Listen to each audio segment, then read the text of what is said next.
brother of the bride. I speak tonight with so much pride.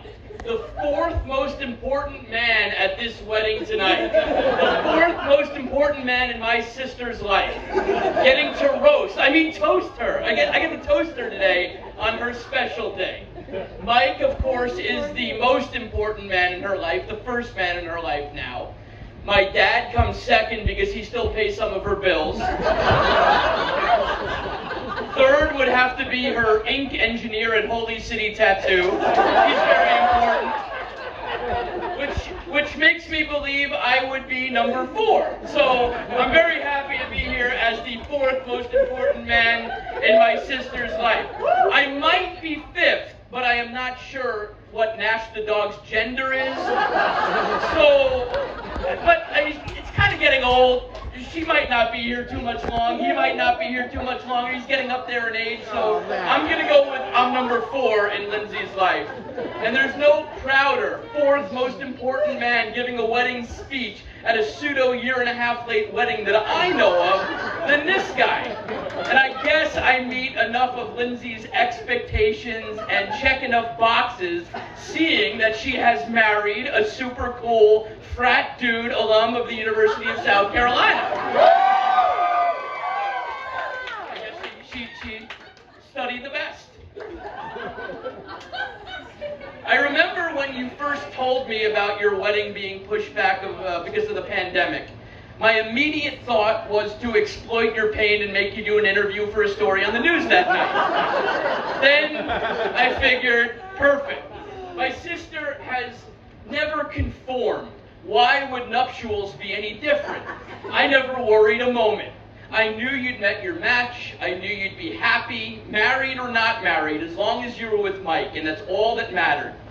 Then I kind of worried about Dad's caterer and photographer deposits because I knew I wouldn't hear the end of it about those. But then I went back to being completely calm, knowing that your time would come to make it officially official for all of Mom's old Jewish Yenta friends on Facebook. We all know that's all that really matters about this wedding.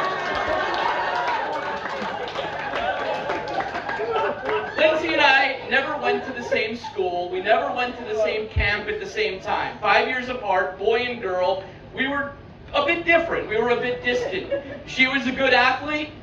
I was a great athlete. She made varsity teams. I announced for varsity teams. She listened to awful music. I listened to great music. I drove an old Toyota Corolla. I'm relatively sure you got a new car. But you get the point here. Our relationship, though, was cemented, solidified. A bond was formed that would not be broken. When all we had was each other on our trip to London, England. What better thing to do than to take my 15-year-old sister out to bars, liquor her up, toughen her up, making her go to places like Buckingham Palace with her first hangover. But I saw something in her. She was a tough cookie. She handled it like a seasoned veteran. She never even tipped her hand to Mom and Dad that I had added to the delinquency of a minor. We were brother and sister, Team Iceberg, us against the world. I visited you at James Madison. I stayed at more shithole apartments and homes than I care to count. On floors. Let's not even talk about the floors at James Madison. They were disgusting. Nevertheless, a bond was formed, and it only strengthened from there. It was something special. I feel like when you moved to Charleston, I got to see you grow firsthand. I saw tangible evidence of someone finding herself, her passions, forging her own life, doing it her way, the way she had always done it. Yes! I saw Lindsay blossom. I saw her become career-oriented. I saw her embrace Callie when I fell in love. I saw her mature and I saw her flourish. We ate meals, celebrated holidays. I took you to country music concerts. You really blended so well. You still never answered Mom's phone calls, so she had to call me to get in touch with you, but we'll overlook that for now. It's your wedding day. I watched in a room on Daniel Island. I watched in a room on Daniel Island when you displayed your passion and knowledge for computer stuff, showcasing the app that you had designed at Iron Yard. I had no idea what the hell you were talking about, but I beamed with pride as potential employers ferociously jotted down notes. Impressed with what you were presenting, you had a vision, you stuck with your vision, you stuck to your guns, and you followed that passion into a wonderful and rewarding career. Your smarts and ability to create are traits that will take you wherever you want to go.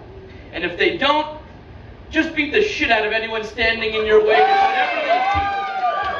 with whatever they teach you running around behind an abandoned warehouse in North Charleston with your CrossFit cult.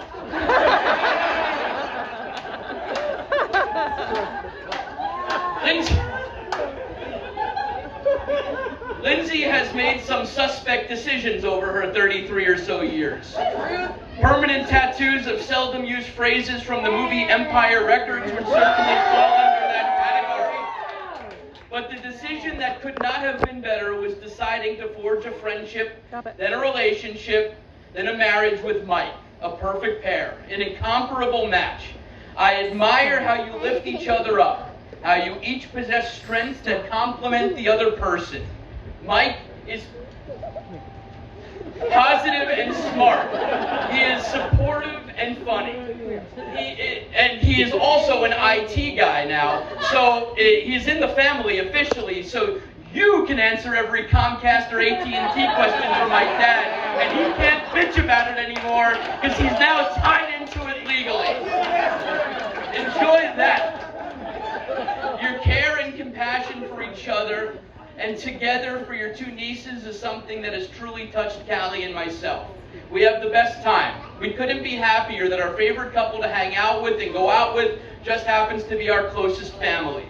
Today's a monumental day because Mom can make it Facebook official, but to us, it's no different than any other day. Mike felt like family since day one. Our comfort with him, with his family, and the way he cares for Lindsay was evident from the first time we met him. There was never a worry, never a fear. Maybe a bit of jealousy now over his ridiculously luscious head of hair and new sculpted beach body.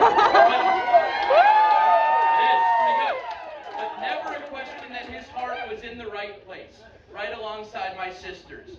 Growing up, as Lindsay rebelled, I had no clue who the hell we'd be toasting at her wedding. Boy, am I thrilled, elated, and relieved. It's Mike.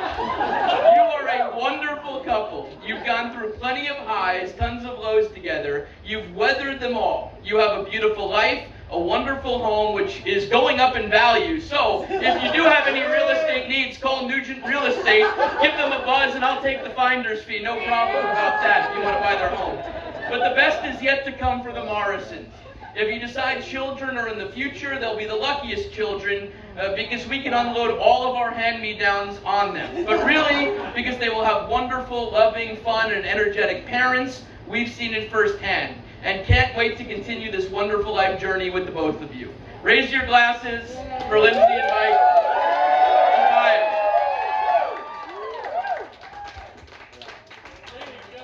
That was awesome.